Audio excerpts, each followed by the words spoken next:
Progress. Great. All right. And so with that, I'm very happy to turn it over to Carlin, who's going to be our moderator for the evening.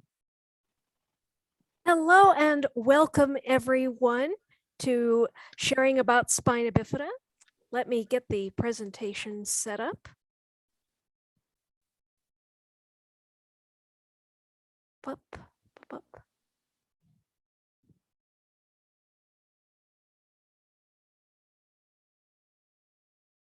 And let's get this shoe on the road.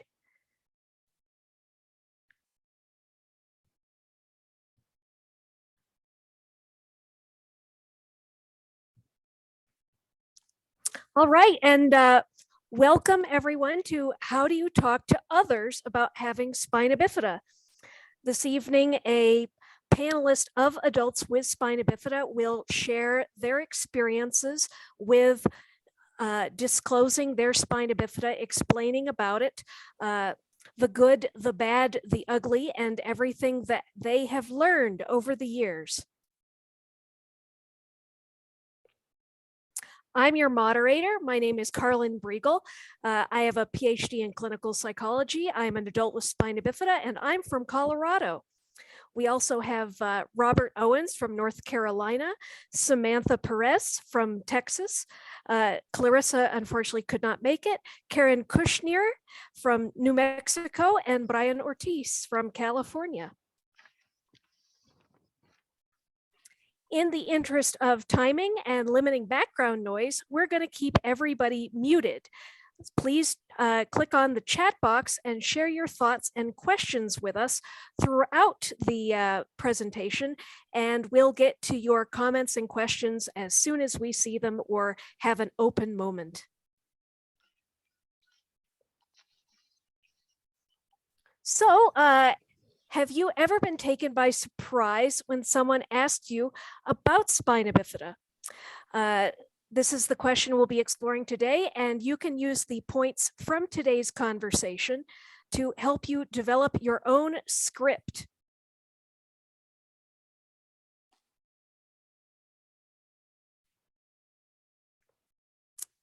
So first up, we're going to have Robert talk about the ADA and disclosing spina bifida at work. Thank you, Carlin. I'm Robert Owens. I live in Raleigh, North Carolina. Just by way of short background, I retired in 1999 from a 30-year career with the state of North Carolina. Almost all of my work having to do with services for people who have disabilities. I have done many job-seeking skills workshops, and I finished my career as director of the North Carolina office on the Americans with Disabilities Act. So what employers and potential employers have the right to know and the need to know? An employer or potential employer has the right to know that an applicant can perform the essential functions of the job. What are the essential functions of the job? They are the functions that make the job what it is. If the job in question is a typist job, then you know that typing is an essential function. But that can be accommodated. What is an accommodation? An accommodation is anything that will enable an applicant or an employee to perform those functions. What is reasonable? That depends on the accommodation needed and the employer. Obviously, an employer with $1 million budget can do a little more in terms of accommodations than an employer who has only a $50,000 annual budget. However, most accommodations cost little or nothing, and those are relative terms. What is little? That depends on a lot. Nothing, that depends on a lot. But most employers find that accommodations are not difficult to arrange and not costly in most cases. The employer does not have the right to know things about your disability other than that you can perform the essential functions of the job. The origin of your disability is not job related. What you can do is job related. And what I am saying applies to coworkers and contractors with the employer, as well as supervisors and managers. A fellow employee of the company has no right to ask you personal questions about your disability. And this applies to all supervisors and managers and colleagues. Again, the same applies to contractors as well. The key is to keep the interview job related. And there is much information available to companies on the job related interview. So what if you were in an interview and you were asked a question about your disability? What can you do? Well, don't get started with it. Don't answer the first personal question, because if you do, you have opened the door to additional personal questions. Now, there's some personal questions you might not object to answering, but don't answer them, because then you have no reason not to answer the next one. So the interviewer asks you a question that is not related to the job. What do you do? What do you say? Well, don't react with anger, but in a very gentle, calm voice, say, well, that wouldn't have anything to do with my ability to do the job, but I do have some questions for you. For example, do you offer insurance, medical health insurance? Does your company have other benefits available? When you do that, you have deflected that non-job related question and redirected the interviewer to what is job related. Putting it in simple terms, if the interviewer feels that he or she is out on a limb, you have given the interviewer a way off the limb, back into the interview. So that is what we call deflecting and redirecting. It lets the interviewer off the hook and off the limb. But now, what happens if you do that and then the interviewer abruptly ends the interview and says, well, thank you for coming in. Don't call me, I will call you. Then you know that this is not a place where you want to work. You know to keep looking until you find the right job. So that is essentially the work schedule. The employer has the right to know that you can meet the work schedule if it's 8 until 5. Some jobs, it's possible to adjust a work schedule, and that can be a reasonable accommodation. A question that frequently comes up in an interview from an interviewer who is not well versed in this or who just thinks you may not know, they will say, how will you get to work? Especially if you're walking with crutches or in a wheelchair or blind, how will you get to the job? Just simply say, oh, that will not be a problem. I have my transportation worked out. Sometimes an interviewer will even say, what type of car do you have? And this is not just relevant to people with disabilities, but anybody. Don't get into that. Just say, oh, I have a good car, no problem about the car. Because say you have a sports car, then the interviewer may think not a mature person.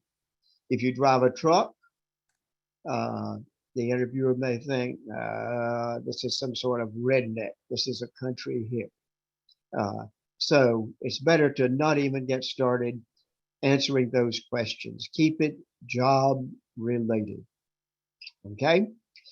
So that's what I wanted to share with you. And if you have some questions, we'll get to those in the question and answer time near the end of the hour. Thank you, Carlin. And thank you, Robert. And I think Brian had a story to share. So Brian, would you be up for sharing that? Yeah, thank you, Carlin, so much. Hello, good evening, everyone. My name is Brian Gutierrez, and I'm an adult living with spina bifida, 31 years of age, from Los Angeles, California. I currently serve on the National Adult Advisory Council Committee, and I'm also a current graduate student where I'm finishing a master's degree in rehabilitation counseling. And I'm so honored to be with you all tonight. So back to the question. So a few years ago, I was going through an internship application or interview actually, and one of the interviewers asked me, okay, well, how does your disability impacts certain functions of the job? So I wasn't angry or anything like that. However, I kind of wanted to say it differently. So the way I would say it is, well, thank you so much for asking this question. However, I would like to know more about some of the opportunities that your company offers to your interns. That way, the conversation stays focused on the job or the internship, not on the disability itself, like spina bifida. And then also, I also had a positive experience later on where one of my supervisors didn't knew about spina bifida. So I did not have to explain much about what spina bifida was about. However, I didn't have to mention that I have certain medical needs that needs to be done throughout the day. For example, urinary incontinence. I have to self-cath every 3 to 4 hours, during the day. So my supervisor was completely empathetic with that. So it was all positive, and I'm glad that she was able to understand that. So again, I had some negative experiences back in the past, but also had some recent positive experiences when it comes to internships and jobs as well. Carlin, back to you. Thanks. And this made me think of experiences I've had in navigating that. Mainly, I have had difficulty figuring out what specific accommodations to request, especially when it comes to some of my sensory and learning stuff. I feel like my physical needs are fairly straightforward and I know how to adapt and take care of those, but broaching that subject has been very difficult, and I've had employers kind of panic and offer entirely inappropriate accommodations to me. I've had one employer who used to be a grade school teacher, which was maybe the red flag, but sort of treated my accommodations like a character building opportunity for me. And they weren't appropriate accommodations. So it was almost like, try these things and you'll shine or grow. And so I'm trying to do this job on top of demonstrating that I'm being a good student doing these accommodations. And as I've told some of these folks on this panel, I had an odd experience at another site involving my clothing, which I feel like was at a low level, kind of at the intersection of gender, culture, and disability, where one of my supervisors just wanted me to pep up my wardrobe. And apparently the ladies in the office were concerned, and they took me shopping and bought me clothing that was inappropriate to me.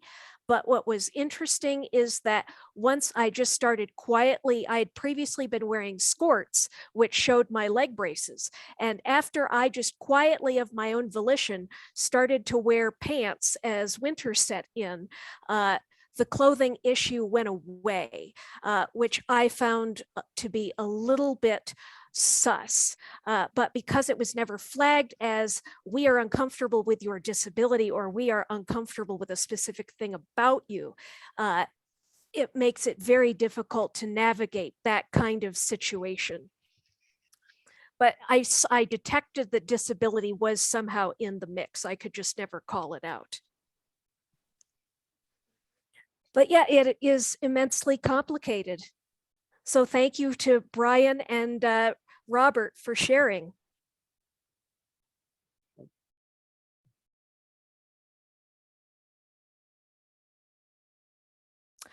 So here's a hot topic. So when faced with a question that's inappropriate or intrusive, when and how should we deflect or redirect? So Robert, do you have any insights into that? Well, there are various ways that you can deflect. You could simply ask a question of that person. As I indicated, on the other hand, you could just simply change the subject. If it's not an employment interview, then you could change the subject, or you could pretend that you misunderstood. I drove into a parking space a number of years ago, and I had a 6-year-old car, and I got out to put some money in the parking meter, and a man walking past said, "You have a tough way to travel, don't you?" And I thought he meant my car. And I said, "Well, this car is a little old, but it still does the job for me." And then in a moment, I realized that he was talking about my crutches. I was walking with crutches. That's what he meant. But you can pretend that you didn't hear. Redirecting requires a little bit more thought, and you may or may not have the time and opportunity to give the thought that is needed. But I do remember once somebody said, "How long have you been in the chair?" And I said, "Oh, since about 8 o'clock. I stay in it all day. It doesn't bother me." Which is similar to when people have asked me what's wrong with you. That just opens the door to all kinds of fun responses. Uh-huh. Yeah. So I believe Sammy had a story to share. So Sammy, are you here? Would you like to share that? There you are. Here I am. As far as being given awkward questions or situations, we're still on the deflect and redirect, right? I've seen Yep, we the are. slides are changing a bunch. All right, cool. Sorry. No, you're good. But yeah, no, I had a recent experience. I work at Renaissance festivals. I'm an independent contractor, so I've been managing a booth, and I had an experience with our general contractor who's been building or helping build our booth.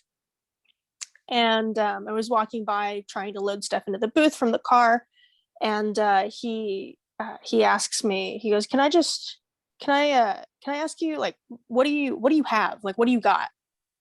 And I was like, I don't understand what you're saying. What do you mean? What do you mean? What do I got? And he was like, well, is it palsy or is it polio? And just the way that he worded his question took me very off guard, because usually I get the, can I ask you like what your disability is? Not, it was very unpolished, in my opinion, his technique of trying to ask me about my disability. And I kind of dealt with some emotions in the moment with not really knowing what to say or what to basically what to say. So I was like, I have spina bifida. It's kind of like a spinal cord injury, and that's really all I said about it. And so it was kind of wrestling with the feelings of like, okay, I do things with the Spina Bifida Association, trying to inform people and teach people about spina bifida. I probably should have handled that way better because I do this all the time in these webinars. That's not necessarily true. It's okay to be a little bit awkward and have, and not know what to say and lose your words. It takes you by surprise when people ask you, questions about something that you think is completely normal, and it totally is. It's our normal. And it's something that you live with day to day. It's kind of weird for somebody to go, hey, what's that? Mhm. And be expected to be a PhD in medical terminology all of a sudden, have to explain it to somebody who has never had any experiences that you have, and how to relate that to them in a way that they'll understand, if they have no prior experience with the disability community or with anybody who is medically complex. So meeting people where they're at and giving them just the right amount of information based on what they're actually curious about and what they need from you. absolutely.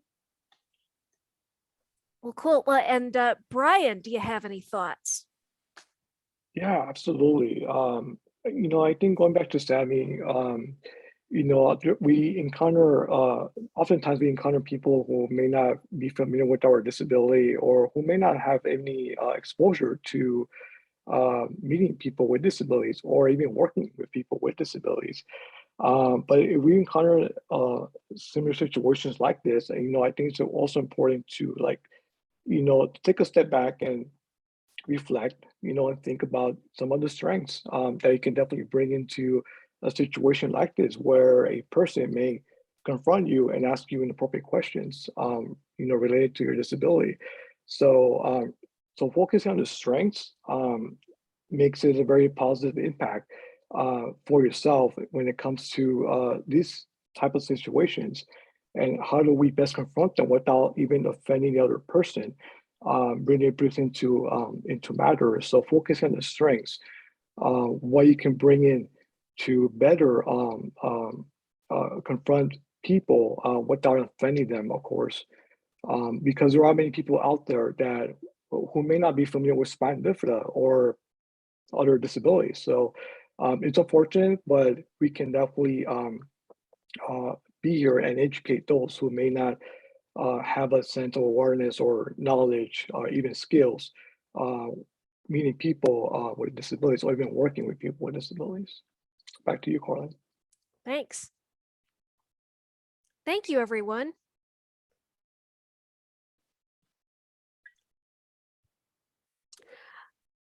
So another dilemma is that we've already broached to some extent is how much to disclose, when to disclose, and how to do it. And two core components of that are learning and noticing someone's social cues, their receptiveness to your answers, gauging approximately what they're ready to receive and what they're looking for, how are they reacting to your answer as you're giving it, and establishing trust and common ground before diving too deeply into personal or sensitive information. So, Brian, do you have any thoughts on that? Yeah, absolutely. I do have a story to share with that, but before I get into that, I do want to say that it is important to be able to read the room.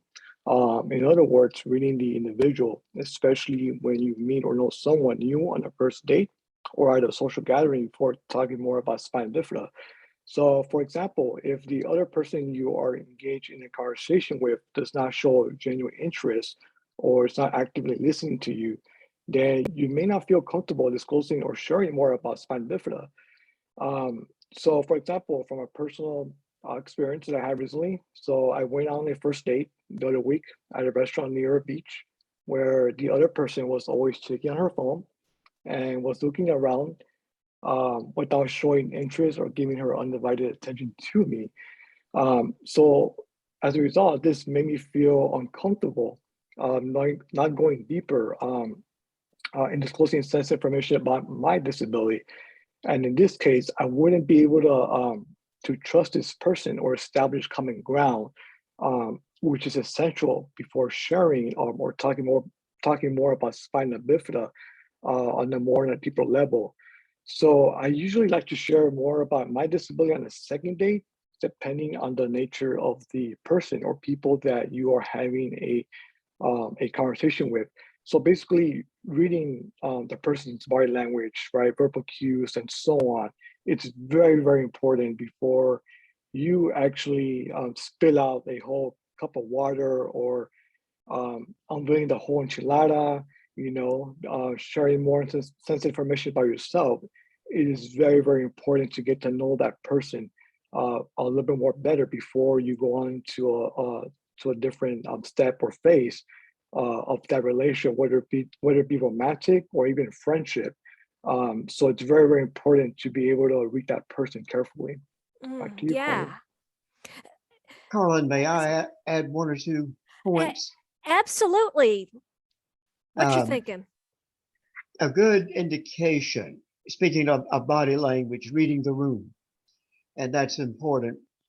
A good indication that you've reached the person's limit, that they're at the TMI point, that's what they're thinking, is if they look away from you, turn their head the other way, or look down, then I take that as a cue that it's time to stop, that better not to say anymore.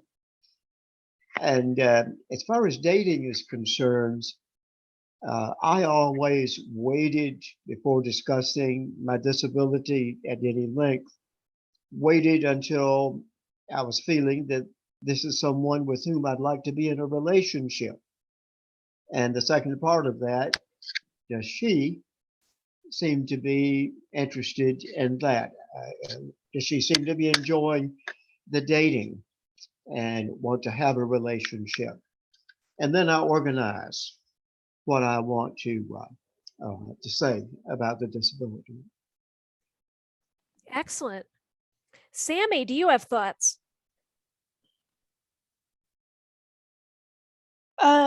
No, but I believe we have a question if we have time on the slide to answer it. Beautiful. Do we want to answer it now? I'm receptive to it. Okay. We have a question about body language. Yes. Jay, go ahead with your question.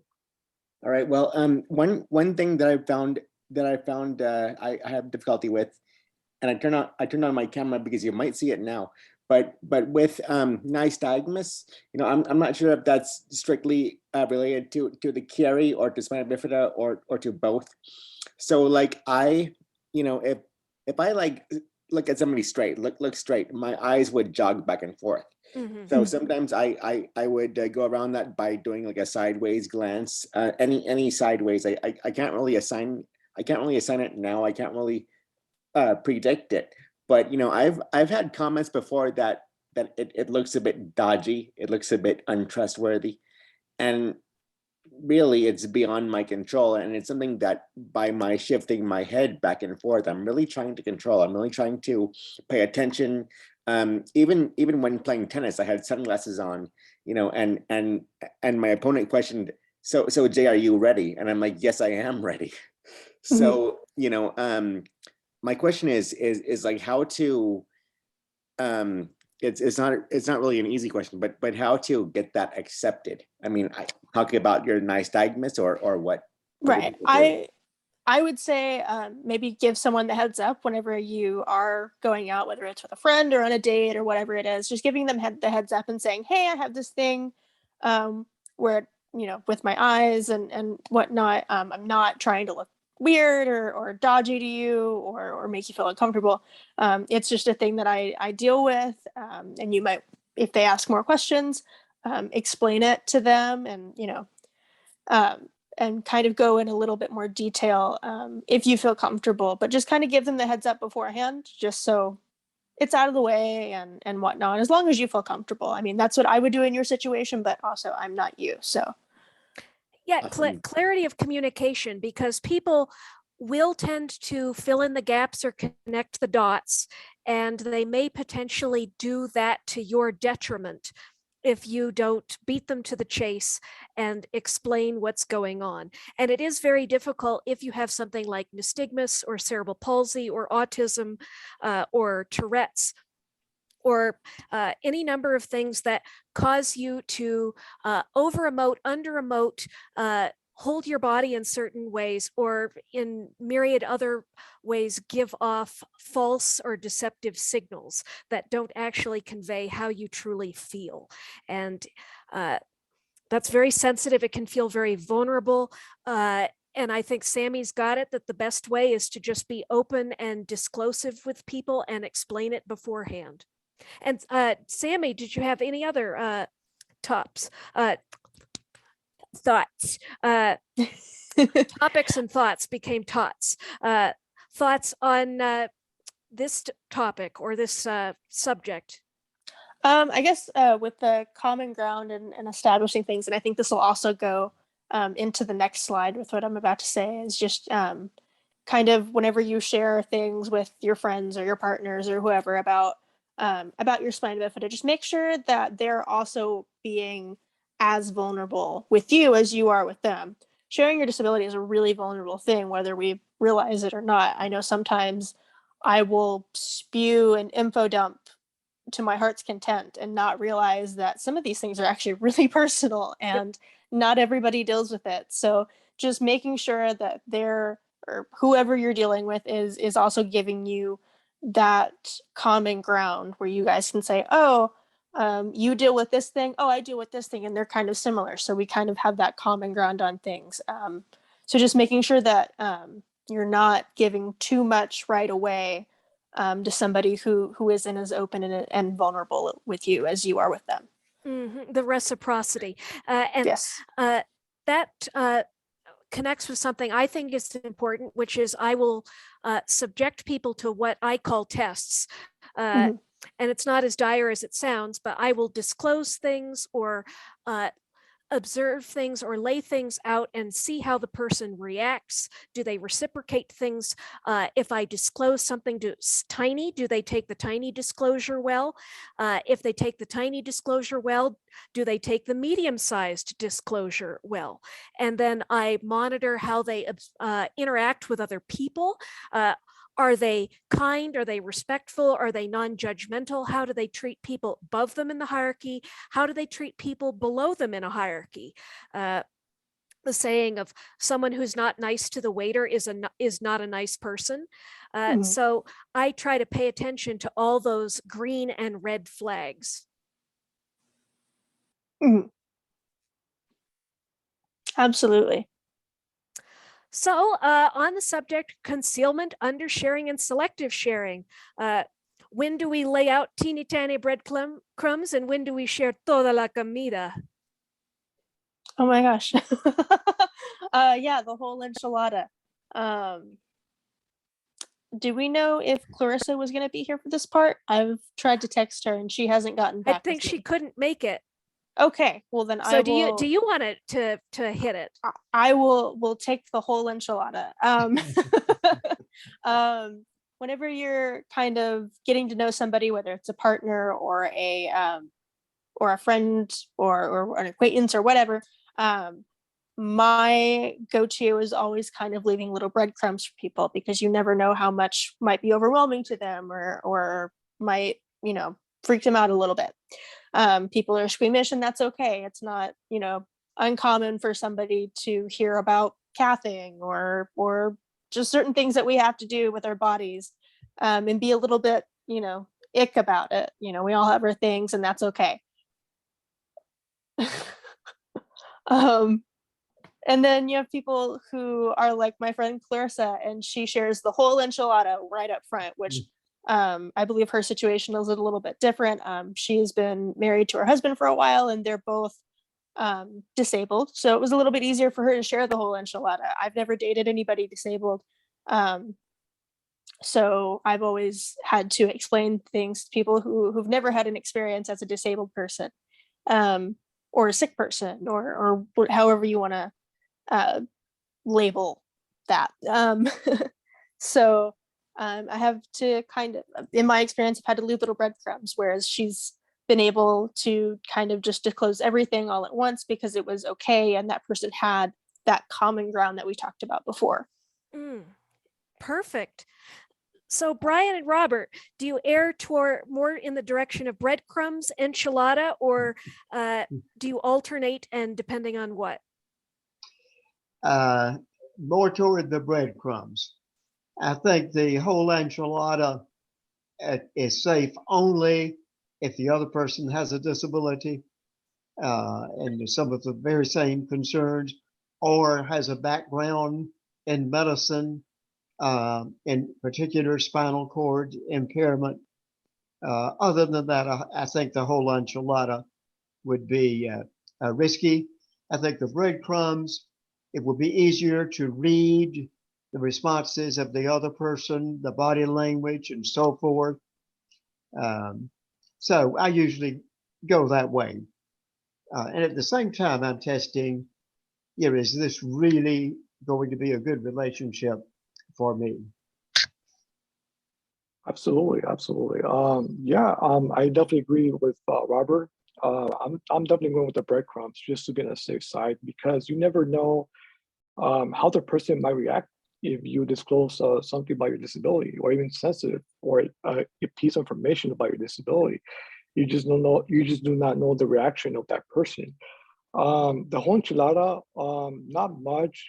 Only if I know the person very well, like a family member, or maybe someone who I might have went to class with, or someone in my cohort, or someone I went to school with. Perhaps I can probably go with the whole enchilada, but oftentimes the breadcrumbs is definitely the game winner for me.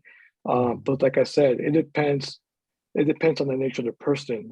Can you trust that person really well, and how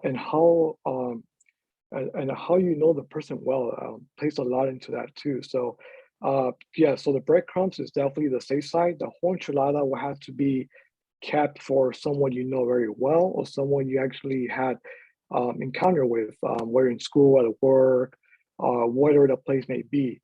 But yeah, the breadcrumbs will definitely be the safe zone. Absolutely. Absolutely. Or the enchilada can be useful if you've hit a salient point, like you want to become intimate with someone, and that requires explaining a lot of things about your bathroom routine and why you were in there for 20 minutes getting pretty. You will have to broach that in some capacity. Or if you have an emergency and have to, I've had emergencies, and I've had to quickly educate people on what was going on so that they could be supportive and helpful. That's always an interesting thing, especially when you're out in public. Oh, that sucks. Very true. Very true.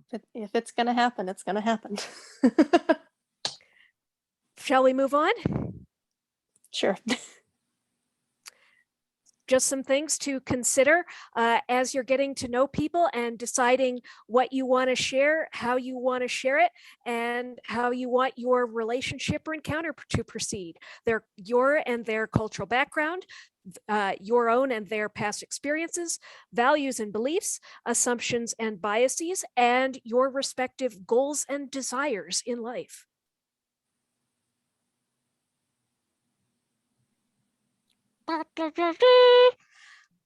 So tell us, drop some hot goss. What is the best, worst question you have gotten, panel? And yes, in the chat, feel free to submit yours. Who'd like to go first? Robert, do you want to share the best, worst question you've gotten? I will, but I would also like to share that people have made statements to me that were not questions, that were not invasive, but for example, in the summer of 1968, I worked as a social worker intern with a local Department of Social Services. And a client that I was visiting said, "Sir, it looks like the welfare department would do something for you instead of making you go out and work." And I didn't know quite how to respond to that. So I guess I just looked at him and he said, "Well, you have education." And another totally different person I visited at home one time as a rehabilitation counselor. And she said, "Mister, if you've ever seen anybody who's in worse condition than you, it's me." I took that one back to the office and we all had a good laugh about that. The best worst question. I stopped at a rest stop in North Carolina one cold day, and a nonprofit group was there. They were selling hot coffee for a nonprofit, a church, or some sort of program. And a man came up to me and said, "Sir, may I ask how in the world you got to be in such terrible condition?" And I said, "Well, I don't have time to go into it right now. I need to get a cup of coffee and get on the road. I'm running behind." And the other one, and it would be hard to say which is the worst, but that I've shared with you, a lady in a restaurant came over and said, "What is your wheelchair for?" And I said, "What is it for?" And she said, "Yes." I said, "Well, it's for mobility." And she said, "Oh, I mean, what condition, what medical problem put you in the chair?" So I think those are my two worst questions Mm. that I've experienced. So, Sammy or Brian, what's been your worst, best worst question or comment? Sammy, would you like to go, or do you want me to go first? I'll go first. Oh. I guess mine would have to be, I guess the two that I can think of recently would have to be, is it palsy or is it polio? Which is such a weird, like, I've gotten that so many times. And then I ran into a classmate of mine from high school in Walmart, was with a friend of mine. And he goes, "Hey, Sammy, how you been? Da, da, da, da." And I was like, "Hey, like, how did you recognize me? I look totally different from high school. I used to have like long hair and it wasn't green." And so I was like, "How did you even recognize me?" He goes, "Oh, I recognize you from your polio, the way you walk and everything." And I'm like, I don't know what this correlation with the way that I walk or any, I don't understand the theme of polio, because my understanding of how polio works is very different from how you would see someone with spina bifida to me. Maybe I'm wrong. I've never met anybody with polio.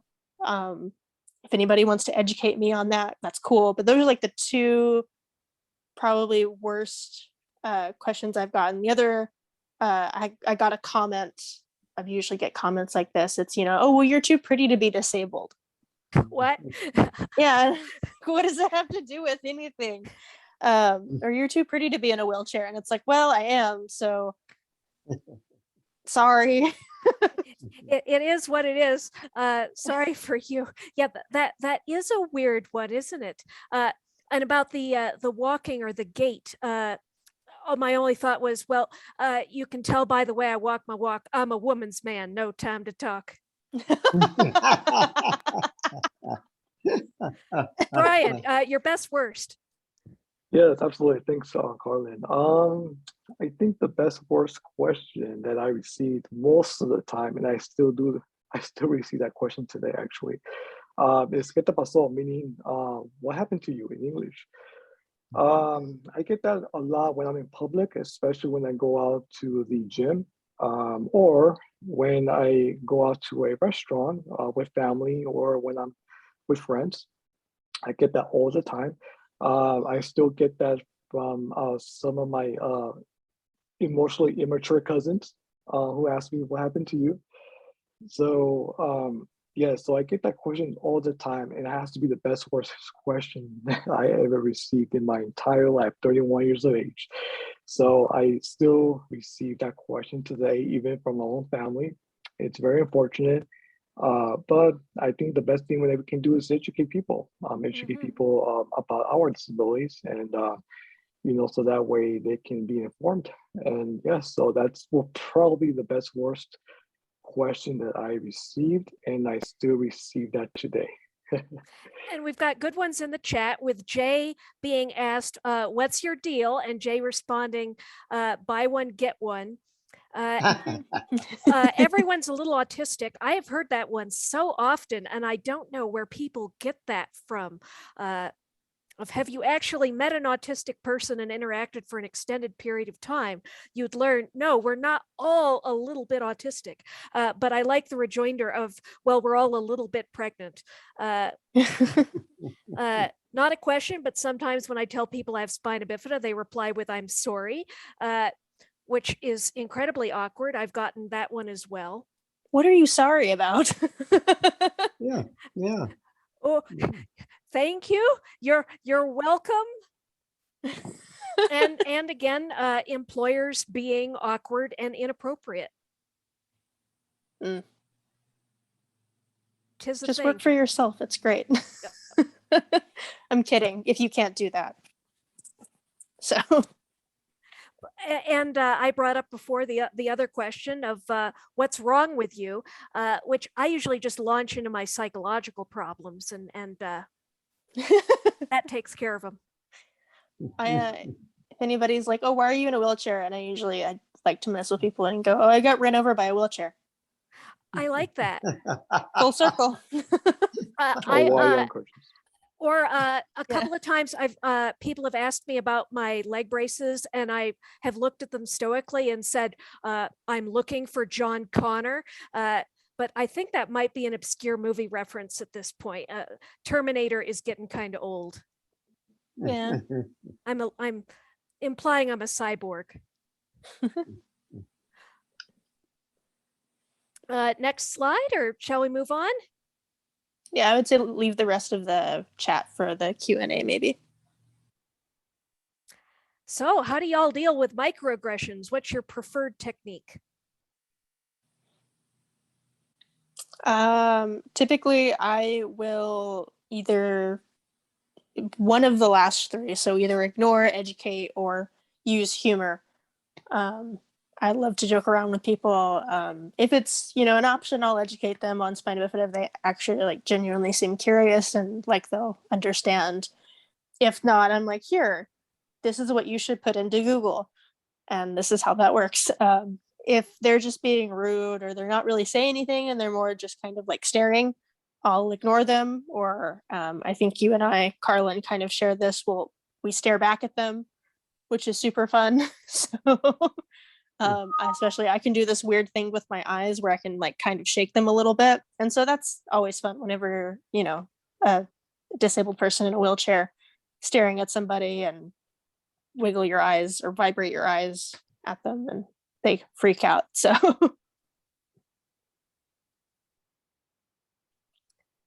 Brian, Robert, how do you handle microaggressions, insults, and inappropriateness?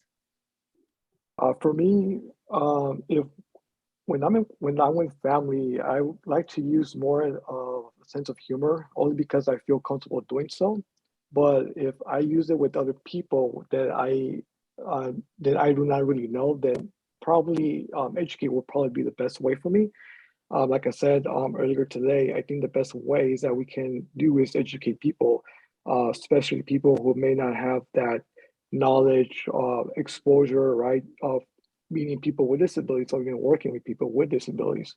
But for me, I think it's a little bit of both. But if I were to use humor, for me personally, I have to go with my family.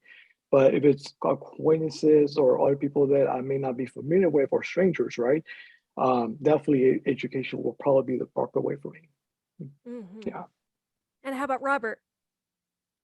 I tend toward redirecting, just totally changing the subject. Not always possible to do that.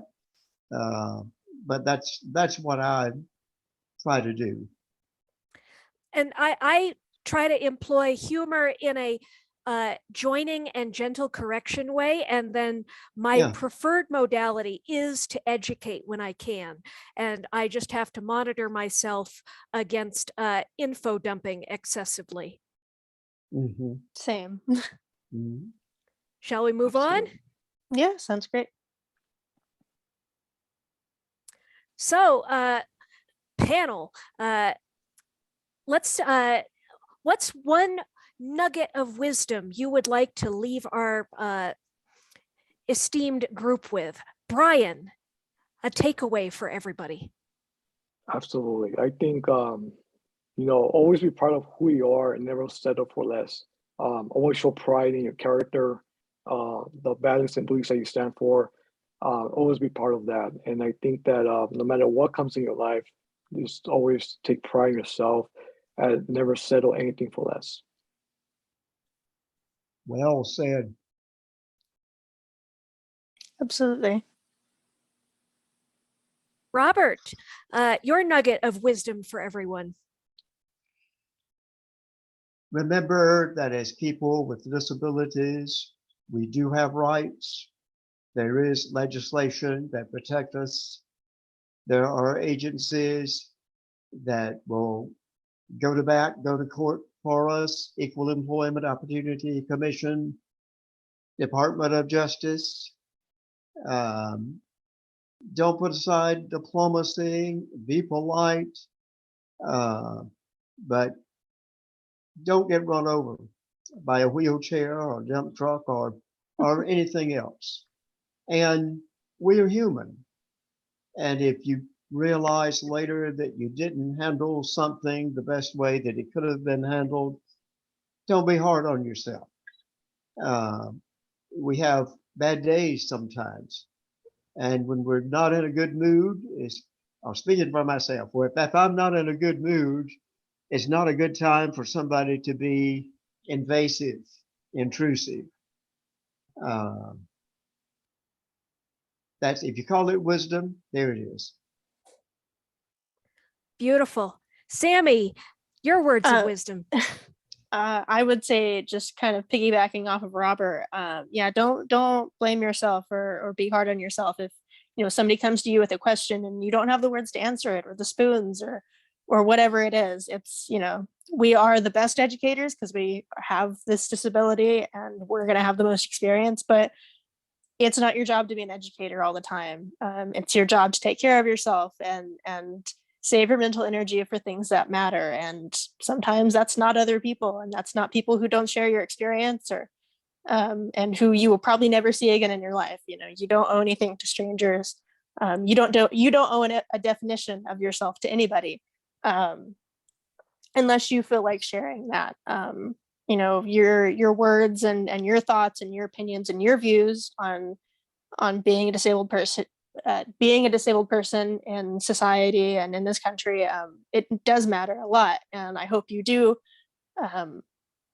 take the opportunity or take that chance whenever it's presented to you to share your experiences with other people who are curious. But if you don't have the spoons for it, you don't have the spoons for it. And don't be hard on yourself for that. That's perfectly okay.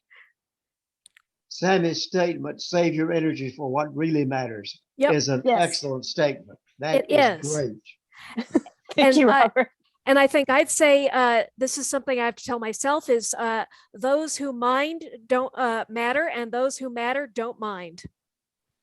Very well Very said. good. Exactly. Sometimes takes time to find your tribe, but they're out there. Next slide, por favor. And I think we have time for a question or two.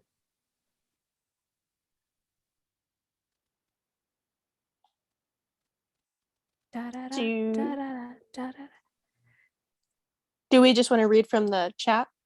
Yeah, I haven't noticed any. Feel free to write your questions in your chat, or you may have to reiterate if we missed anything.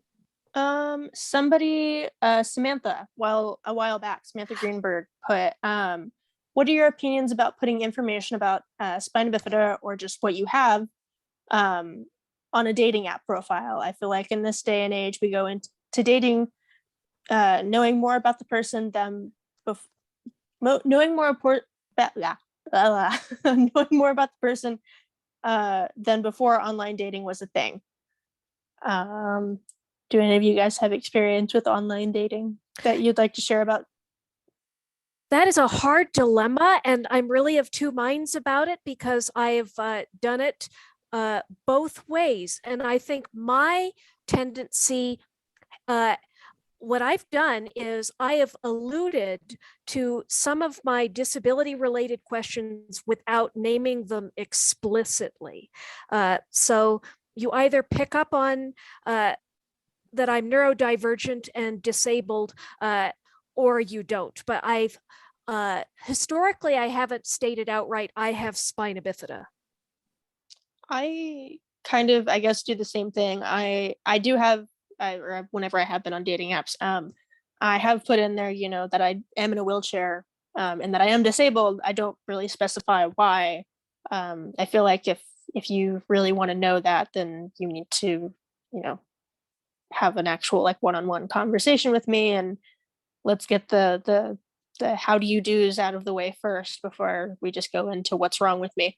So Yeah, absolutely. Going back, pinging back to what you said, Sammy and Carlin. I did try dating apps before, and I usually don't disclose my disability on my dating profile only because I don't want my potential daters or candidates to really research my disability.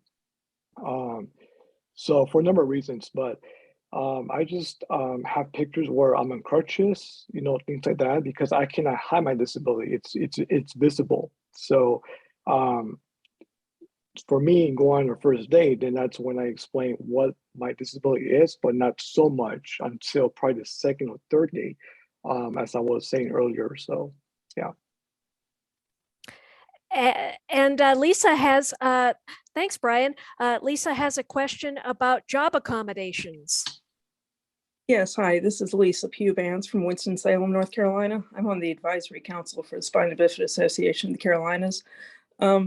So I had a situation one time where I asked for job accommodations, and I thought it was a pretty reasonable accommodation and, not very costly to the company. I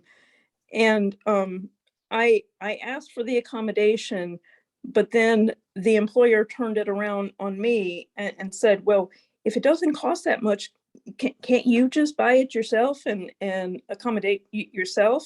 Are they allowed to ask the person asking for an accommodation, are they allowed to ask them to accommodate themselves? I would say no. It is the responsibility of the employer. It is our responsibility as people who have disabilities and job seekers to share what kind of accommodation we need, to be very specific about that, what it is that we need. But it is the employer's responsibility to provide the accommodation. And there are large corporations. I've had human resources staff from those corporations call me in years past when I was still working and simply ask, where do I need to call to get this? And they never said, would your agency pay for it? Because large corporations don't need a state agency to do that. Plus, they want to have the pride of people knowing that they accommodate their employees who have disabilities. So the bottom line is that employer was wrong to turn it around towards you. No. That's what I thought. Thank you. You were right. And I think last question that we have time for, panel, your opinions on identity first versus person first language. And for people who don't understand those phrasing, it's basically saying, do you identify as a person with a disability or do you identify as a disabled person? For me, I identify as a disabled person because to me, it is a part of me. It's a part of my identity as a human. being disabled. It's my view on life, and so I don't have a problem saying that I am a disabled person instead of a person with a disability, because I don't like to be separate from it.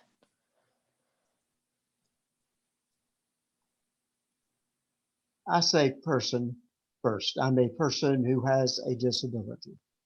Okay. That's just my preference. Totally.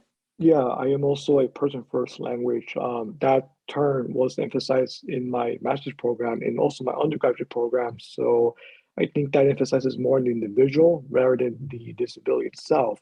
But yes, I will definitely prefer, like Robert was saying, it's a person first language. And I alternate back and forth depending on my preference, the context, the image I want to create, or the message I want to impart. My audience, and the disability, ailment, or diagnosis in question, because there are some communities that prefer person first, and there are some communities that prefer identity first. And when in doubt, or speaking to a general audience, I will typically alternate back and forth. And I think for me, I alternate back and forth, or I shift based on the image I want to plant in the other person's head. And fundamentally, I want to feel respect, fundamental egalitarian respect from the other person, because I've had people use the correct language with me, but still treat me in a condescending manner. So it's about the vibe and the sentiment and the treatment, not strictly the language used for me. So I think that's all we have time for today. Thank you so much all for coming. Reach out to the SBA National Resource Center. Reach out to Juanita. There's her email address with any of your questions, comments, concerns, and other desires for SBA connections and resources. Also, be sure to check out the SBA's YouTube channel. Thank you so much for coming, and we hope you have a delightful evening.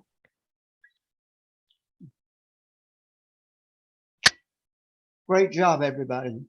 Nicely done. Yes, thank you, everyone. Beautiful, beautiful. See you later. Thank you, everybody. You guys were awesome. Thank Really you. appreciate- Sorry we ran a little bit over. I misgauged for a minute there how many slides we had left. No, I it's think good. they It was went a great though. It was a great conversation. It was a really, awesome. really good discussion. You guys were Yeah. fabulous. Thank you so much. And I appreciated all y'all's diverse perspectives and comments. I thought it was great. I think it's really like cool how we all kind of like have different opinions about things. We aren't all just like, yeah, I agree. It's, we have different stuff. It makes for a more fun, dynamic conversation as opposed to, yes, we all share the hive mind. Right, absolutely. Yeah, Yeah, absolutely. and I just love that this was an opportunity just to sort of, I feel like just to show that this is kind of a global experience. Like everybody sort of has this sort of struggle, and maybe it's not a struggle all the time, but like it's a thing that happens on a day-to-day basis. Is how do you communicate, or how do you respond when people say weird things? Absolutely.